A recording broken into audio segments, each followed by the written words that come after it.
নমস্কার বন্ধুরা। সভ্যতার এই দীর্ঘতম পথ চলায় আমরা কত রাষ্ট্র বিপ্লব দেখলাম, কত সাম্রাজ্যের পতন প্রত্যক্ষ করলাম। কিন্তু প্রতিটা যুগ সন্ধিক্ষণে, প্রতিটা নির্বাচনের মরশুমে একটি জিনিস চিরন্তন সত্য হয়ে থেকে গেল। তা হলো রাজনীতির মঞ্চ থেকে ভেসে আসা সেই সম্মোহনী আশ্বাস। ভোটের বাদ্যি বাজলেই রাজপথ জুড়ে এক জাদুকরী মায়াজাল বোনা হয়।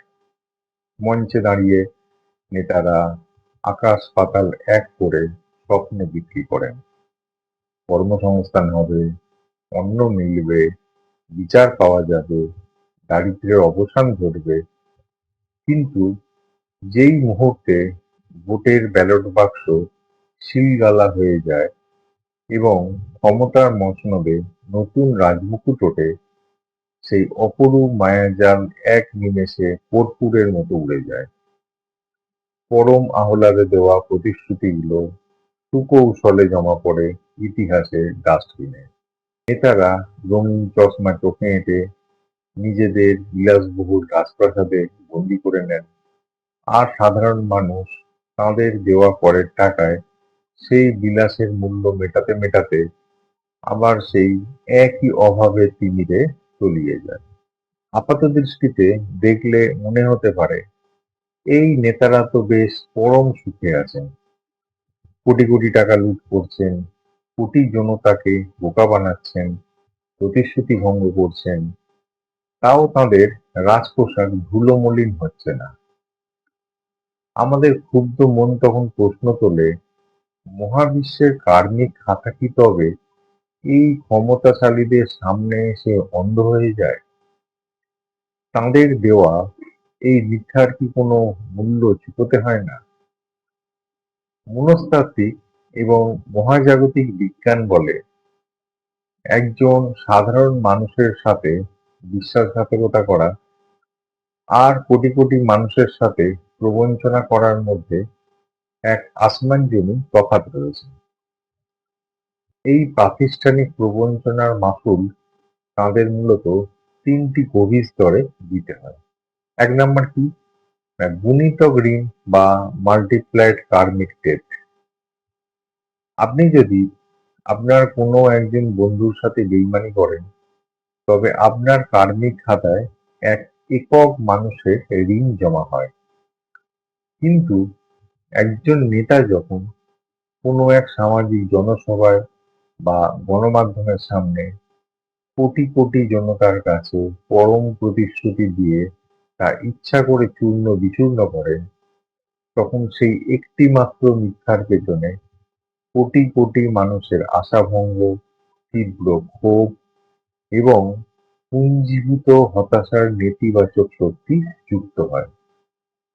মহাজাগতিক ব্যাংকে এই দীর্ঘশ্বাসের ঋণ সে যোগ হয় না, তা গুণিতক হারে বাড়ে। কোটি জনপদের এই সম্মিলিত দীর্ঘশ্বাসের ভার নেতার অজান্তেই তাঁর সূক্ষ্ম আত্মাকে আষ্টেপৃষ্ঠে জড়িয়ে ধরে। ইতিহাস কিংবা বর্তমানের দিকে নিরপেক্ষ চোখে তাকালেই দেখতে পাবেন, এই সমস্ত চরম দুর্নীতিগ্রস্ত ও মিথ্যাবাদী রাজন্যবর্গের শেষ পরিণতি কিন্তু পরম মর্মান্তিক হয়। কেউ কঠিন ও দুরারোগ্য ব্যাধিতে আক্রান্ত হয়ে তিলে তিলে যন্ত্রণায় মৃত্যুবরণ করেন, কেউ চরম অপমানিত হয়ে জেলের অন্ধকার প্রকোষ্ঠে পচে মরেন। আবার অনেক ক্ষেত্রে দেখা যায় তাদের পরবর্তী প্রজন্ম চরম মানসিক বিকৃতি বা কোনো বড় ট্র্যাজেডির শিকার হয়ে বংশের ইতি টানেন। তাঁরা টাকা দিয়ে পৃথিবীর আদালতকে হয়তো কিনতে পারেন, কিন্তু কোটি জনতার সম্মিলিত অভিশাপের কসমিক ফ্রিকোয়েন্সি থেকে কোনো অবস্থাতেই নিস্তার পান না। ২ নাম্বার কি? না, জাতীয় আভা বা ন্যাশনাল অরার পতন। নেতাদের এই ক্রমাগত মিথ্যাচারের প্রভাব স্রেফ তাঁদের ব্যক্তি জীবনে সীমাবদ্ধ থাকে না। এটি পুরো রাষ্ট্রের সামগ্রিক মনস্তত্ত্বকে এক বিষাক্ত অবসাদে ঢেকে দেয়। যখন একটি দেশের কোটি কোটি মানুষ বারবার প্রতারিত হতে হতে ব্যবস্থার ওপর থেকে শেষ বিশ্বাসটুকুও হারিয়ে ফেলে, তখন সমাজে এক গভীর কালেকটিভ ডিপ্রেশন বা সমষ্টিগত হতাশা তৈরি হয়। মানুষ ভাবতে শুরু করে, এই দেশে আর কিচ্ছু ভালো হবে না, এখানে সকলেই অসাধু। বাতাসে ছড়িয়ে পড়া এই নেতিবাচক মানসিকতা দেশের সামগ্রিক ভাইব্রেশনাল ফ্রিকোয়েন্সি কমিয়ে দেয়। জ্যোতিষবিজ্ঞান অনুযায়ী জনতার এই পুঞ্জীভূত হতাশা রাহু এবং শনির অশুভ প্রভাবকে ত্বরান্বিত করে। ফলস্বরূপ সেই দেশে হুট করে কোনো মারণ মহামারী, অর্থনৈতিক ধস বা প্রলয়ঙ্করী প্রাকৃতিক দুর্যোগ নেমে আসে। রাজার পাপের বা নেতার প্রবঞ্চনার চরম মাশুল তখন পুরো রাষ্ট্রকে দিতে হয়। ৩ নাম্বার কি? প্রকৃতির গ্রেট ফিল্টার ও মহাজাগতিক আস্তাকুর। মহাবিশ্ব কিন্তু অধার্মিককে তৎক্ষণাৎ দণ্ড দেয় না, সে তাকে অহংকারের চরম চূড়ায় আরোহণ করার জন্য পর্যাপ্ত সময় দেয়, যাতে তার পাপের ঘোড়া পূর্ণ হতে পারে। একে বলা হয় প্রকৃতির ল অফ লেজিসলেশন। যখন একজন শাসক ক্ষমতার দম্ভে প্রতিনিয়ত মানুষের অধিকার হরণ করেন, তখন তিনি মূলত নিজের চারপাশে এক অত্যন্ত ভারী নেতিবাচক এনার্জির প্রাচীর গড়ে তুলছেন। প্রকৃতি তাঁকে ততক্ষণই সিংহাসনে রাখে যতক্ষণ না সেই ভূখণ্ডের মানুষের কোনো প্রাক্তন বা অতীত কার্মিক হিসাব মেটানো বাকি থাকে। কিন্তু যেই মুহূর্তে সেই সময়সীমা অতিক্রান্ত হয়, মহাবিশ্ব এমন এক সামাজিক ও রাজনৈতিক ঝোড়ো পরিস্থিতি তৈরি করে, তা হতে পারে কোনো গণ অভ্যুত্থান বা আকস্মিক বিপর্যয়, যার এক ঝটকায় সেই প্রকাণ্ড একনায়ক ক্ষমতার শীর্ষ থেকে সোজা ইতিহাসের আস্থা করে গিয়ে নিক্ষিপ্ত হন। কিন্তু ঠিক এই জায়গায় এসে আমাদের মনে আরো একটা মস্ত বড় খটকা তৈরি হয়। আমরা তো বুঝলাম নেতারা পাপ করছেন, মিথ্যা বলছেন, জনগণের অভিশাপ নিচ্ছেন, কিন্তু তা সত্ত্বেও তারা এত শক্তি পায় কিভাবে?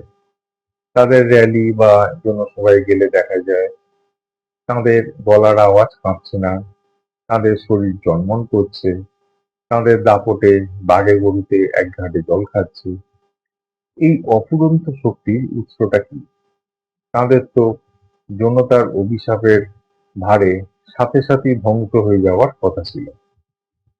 মহাজাগতিক বিজ্ঞান এর পেছনে 4টি গভীর ও বৈজ্ঞানিক কারণ উন্মোচন করে, যা এই ক্ষমতার রহস্যকে পরিষ্কার করে দেয়। 1 নাম্বার কি? সম্মিলিত এনার্জি শুষে নেওয়া বা মাস এনার্জি ভ্যাম্পায়ারিজম। আপনি যখন কোনো রাজনৈতিক জনসভায় যান বা দূরদর্শনের পর্দায় কোনো ক্ষমতাশীল নেতার বক্তৃতা শোনেন, তখন আপনার সমস্ত মনোযোগ বা অ্যাটেনশন আপনি তার উপর ঢেলে দেন। মহাজাগতিক বিজ্ঞানের অন্যতম মূল সূত্র হলো, যেখানে মনোযোগ প্রবাহিত হয়, শক্তিও সেই অভিমুখে ধাবিত হয়। যখন লাখ লাখ মানুষ তীব্র আবেগ নিয়ে, তা সে অন্ধ ভালোবাসাই হোক কিংবা প্রচ্ছন্ন ঘৃণাই হোক, একজন নেতার মুখের দিকে তাকিয়ে থাকে, তখন অবচেতনভাবেই সাধারণ মানুষের মন ও শরীর থেকে এনার্জির সূক্ষ্ম কণা নির্গত হয়ে সেই নেতার দিকে ছুটে যায়। একে বিজ্ঞানের ভাষায় বলা হয় collective vibrational field. Crore crore জনসংখ্যার দেশে এই মনোযোগের শক্তি সেই নেতার জন্য এক সুবিশাল পাওয়ার বুস্টার হিসাবে কাজ করে। কোটি জনতার মনোযোগ শুষে নিয়েই তাঁদের গলার স্বর ও শরীরের সেই প্রকাণ্ড আসরিক ক্ষমতার প্রকাশ ঘটে। ২ নম্বর কি? না, নেতিবাচক গ্রহের আসরিক প্রলেপ বা বর্ম। জ্যোতিষশাস্ত্রের নিয়ম বলে একজন সাধারণ মানুষের পক্ষে সুবিশাল ক্ষমতার চূড়ায় বসা সম্ভব নয় যতক্ষণ না তার কোষ্ঠীতে রাহু, মঙ্গল এবং শনি এই ৩ গ্রহের অশুভ অথচ শক্তিশালী অবস্থান থাকে। রাহু হলো মায়া, ছলনা, রাজনৈতিক চাল এবং মোহের কারক, আর মঙ্গল হলো দম্ভ, আসরিক সাহস ও দাপটের প্রতীক। যখন কোনো নেতার ছকে রাহুর বিশেষ প্রভাব থাকে, তখন রাহু তাকে এক অদ্ভুত সম্মোহনী শক্তি বা হিপনটিক পাওয়ার দান করে। এই শক্তির প্রভাবে সে যত বড়ই মিথ্যা বলুক না কেন, সাধারণ মানুষরা পরম সত্য বলে বিশ্বাস করতে বাধ্য হয়। এই আসরিক গ্রহগুলোর সমর্থন যতদিন থাকে, ততদিন জনতার কোনো নেতিবাচক ভাইব্রেশন বা অভিশাপ সেই নেতার গায়ে আঁচড় কাটতে পারে না। এটি একটি অদৃশ্য এনার্জি বর্মের মতো তাকে রক্ষা করে। ৩ নম্বর কি? না, পূর্বজন্মের ফিক্সড ডিপোজিট। মহাবিশ্বের কর্মের খাতা কিন্তু আমাদের মতো তাৎক্ষণিক বা ইনস্ট্যান্ট রিফান্ড দেয় না। মনে করুন, আপনি একটি প্রকাণ্ড ও শক্তিশালী ব্যাটারি নিয়ে এসেছেন। এখন সেই ব্যাটারি দিয়ে একটি বিশাল লাউডস্পিকার চালালে তা কিন্তু সাথে সাথে ফুরিয়ে যাবে না। ওটা বেশ কিছুক্ষণ অত্যন্ত চড়া আওয়াজে বাজবে।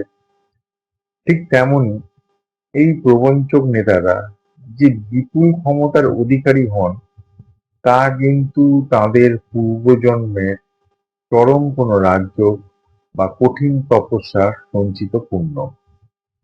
এই জন্যে তারা যত বড় অন্যায়ে লিপ্ত থাকুন না কেন, তাঁদের পূর্বজন্মের ব্যাটারিতে যতক্ষণ চার্জ বা পুণ্য সঞ্চিত থাকে, ততক্ষণ প্রকৃতি তাদের রাজত্ব ভোগ করতে দেয়। প্রকৃতি তো অত্যন্ত ন্যায়পরায়ণ, তাই সে মাঝপথে ব্যাটারির কানেকশন তো কাটবে না। কিন্তু এর অর্থ এই নয় যে হিসাব হচ্ছে না।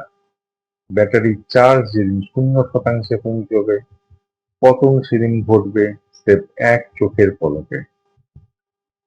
৪ নম্বর কি? সমাজের সম্মিলিত পাপের ঘনীভূত প্রতিফলন। সবচেয়ে বড় দার্শনিক সত্য হলো, নেতারা কিন্তু অন্য কোনো গ্রহ থেকে উড়ে আসেন না। তাঁরা আমাদের এই সমাজেরই ছাঁচে তৈরি। একটি দেশের সমাজ ও জনতা যদি ভেতরে ভেতরে স্বার্থপর, অলস এবং নীতিহীন হয়ে পড়ে, তবে সেই পুরো সমাজের সম্মিলিত নেতিবাচক শক্তি নিজের প্রকাশের জন্য একজন অত্যাচারী ও মিথ্যাবাদী শাসককে আকর্ষণ করে। সেই প্রবঞ্চক নেতা আসলে আর কেউ নন, তিনি হলেন সেই সমাজের বড় অংশের মানুষের ভেতরে লুকিয়ে থাকা পাপের এক প্রকাণ্ড ঘনীভূত রূপ। যেহেতু কোটি কোটি মানুষের নেতিবাচক কর্মই সেই নেতাকে টিকিয়ে রাখছে, তাই পুরো সমাজের পাপের শক্তিটাই তাঁর ক্ষমতার জ্বালানি হিসাবে কাজ করে। সমাজ যতক্ষণ না নিজের নৈতিকতাকে পরিশুদ্ধ করছে, ততক্ষণ সেই নেতার পাওয়ার সাপ্লাই বন্ধ করা কিন্তু অসম্ভব। এখন এই জায়গায় এসে আমাদের মনে শেষ এবং সবচেয়ে গুরুত্বপূর্ণ প্রশ্নটি জেগে ওঠে, আমরা তো বুঝলাম নেতারা আমাদের মনোযোগে এনার্জি শুষে নিয়ে শক্তিশালী নন।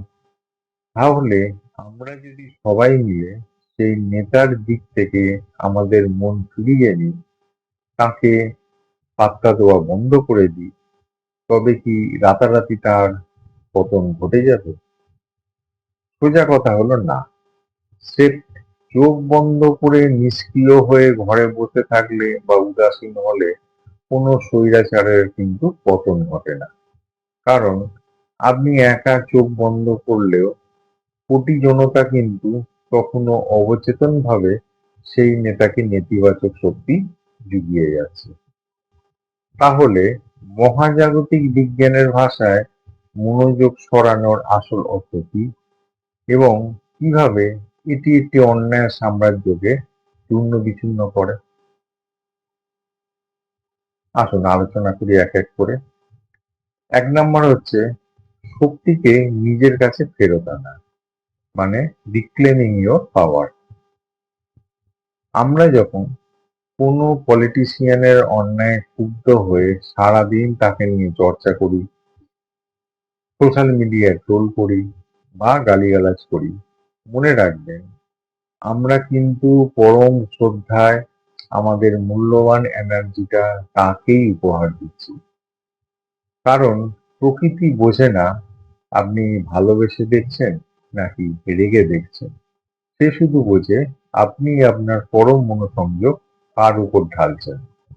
নেতার থেকে মনোযোগ সরানোর আসল অর্থ হলো তার প্রতি সমস্ত রাগ, ভয় এবং অন্ধ মোহের দাসত্ব মুছে ফেলে সেই বিপুল শক্তিকে নিজের আত্ম উন্নতিতে কাজে লাগানো। যখন একটি ভূখণ্ডের মানুষ শাসকের ওপর অনর্থক রাগ করা বা তার উপর অন্ধ ভরসা করা বন্ধ করে দেয় এবং নিজেরা শিক্ষিত হতে শুরু করে, নিজেদের অর্থনৈতিকভাবে স্বাবলম্বী করে তোলে এবং অন্যায়ের বিরুদ্ধে ভয় ডরহীনভাবে প্রশ্ন তুলতে শেখে, তখনই আসলে শক্তিটা নেতার পকেট থেকে ছিটকে এসে জনতার নিজস্ব হাতের মুঠোয় ফেরত আসে। ২ নম্বর কি? সম্মোহনী মায়াজাল চূর্ণ হওয়া। আমরা তো আগে জেনেছি রাহু গ্রহ নেতাদের এক মায়াবী সম্মোহনী ক্ষমতা বা হিপনটিক পাওয়ার দেয়। কিন্তু সমাজের একটা বড় অংশ যখন নিজেদের আত্মজ্ঞান দিয়ে সত্যটা বুঝতে পারে এবং শাসকের প্রতি মোহভঙ্গ ঘটে, তখন নেতার চারপাশে থাকা সেই এনার্জি শিল্ডে একের পর এক ফাটল ধরতে শুরু করে। যখন কোটি জনতা আর শাসকের মিছে গুলিতে প্ররোচিত হয় না, তখন নেতার আসরিক ক্ষমতা কিন্তু কমে যায়। তিনি নার্ভাস হয়ে এমন কিছু হঠকারী ও ভুল সিদ্ধান্ত নিতে শুরু করেন যা তার নিজের পতনের পথ নিজেই প্রশস্ত করে। অর্থাৎ আপনার মনোযোগ সরে যাওয়া মানে নেতার বুদ্ধিভ্রষ্ট হওয়া শুরু। ৩ নম্বর, শক্তির রূপান্তর আর নতুন বিকল্পের উত্থান। পদার্থবিজ্ঞানের একটা সূত্র আপনারা সবাই হয়তো জানেন যে শক্তিকে কোনোদিন ধ্বংস বা সৃষ্টি করা যায় না। শক্তি স্রেফ এক রূপ থেকে অন্য রূপে রূপান্তরিত হয়। তো যখন আপনি বা কোনো সমাজ একজন অত্যাচারী শাসকের ওপর থেকে মন ফিরিয়ে নেন, তখন সেই বিপুল মাস এনার্জি শূন্যে বিলীন হয়ে যায় না। প্রকৃতি তখন সেই বিক্ষিপ্ত শক্তিকে একত্রিত করে এমন একজন নতুন মানুষের ভেতরে প্রতিস্থাপন করে যে ওই অন্যায়ের বিরুদ্ধে বুক চিতিয়ে দাঁড়াতে পারে। ইতিহাস সাক্ষী আছে, যখনই কোনো দেশের মানুষ অত্যাচারী শাসকের ওপর থেকে মন ফিরিয়ে নিয়েছে, তখনই অলৌকিক উপায়ে কোনো এক সাধারণ ঘরের ছেলে বা মেয়ে কোটি জনতার নতুন কণ্ঠস্বর হয়ে উঠে এসেছে। ফরাসি বিপ্লব থেকে শুরু করে যে কোনো গণ অভ্যুত্থান সবই হলো এই শক্তির রূপান্তরের খেলা। জনতার বিচ্ছিন্ন শক্তি যখন কোনো এক ন্যায়পরায়ণ উদ্দেশ্যে একত্রিত হয়, তখন পরম কসমিক লজিক নতুন এক নেতার জন্ম দেয়। তাই বন্ধুরা, পরম সত্যটা হলো নেতারা স্রেফ একটা প্রতিচ্ছবি মাত্র, আমাদেরই সমাজের আয়না। আয়নাটার ওপর রাগ না করে আমরা যেদিন নিজেদের ভেতরটা বদলে ফেলবো, মহাবিশ্ব বাধ্য হবে সেই নোংরা আয়নাটাকে চূর্ণ বিচূর্ণ করে আমাদের সামনে এক পরম নতুন ভোরের সূচনা করতে। নেতারা সাময়িকভাবে দামি গাড়ি, কোটি টাকার প্রাসাদ বা কড়া নিরাপত্তায় ঘেরা বুলেট প্রুফ গাড়িতে রাজত্ব করতে পারেন, কিন্তু মহাবিশ্বের নিখুঁত সিসিটিভি ক্যামেরা তাঁদের প্রতিটা মিথ্যা প্রতিশ্রুতি, প্রতিটা ছলনা লাল কালিতে অলিখিতভাবে নথিভুক্ত হচ্ছে। প্রকৃতির এই ন্যায় বিচার কোনো অডিটেই ফাঁকি দেওয়া সম্ভব না। আজ হোক বা কাল প্রতিটি পেনি, প্রতিটা পয়সা এবং প্রতিটা প্রবঞ্চনার হিসেব তাদের সুদে আসলে কড়ায় গণ্ডায় মিটিয়ে দিতেই হবে। নিজের ভেতরের ভয়কে সাহসে রূপান্তর করুন, অন্ধ ভক্তিকে জ্ঞানে পরিণত করুন, নিজের আত্মসম্মানকে জাগিয়ে তুলুন, সচেতন থাকুন, স্বাধীন থাকুন। আজকের মতো ভিডিও এখানেই শেষ করছি। কেমন লাগলো আজকের এই আলোচনা কমেন্ট বক্সে নিশ্চয়ই জানাবেন। দেখা হচ্ছে পরের পর্বে অন্য কোনো পরম সত্যের মুখোমুখি। ততক্ষণের জন্য সবাই ভালো থাকুন, ভালো রাখুন। জয় জগন্নাথ। নমস্কার।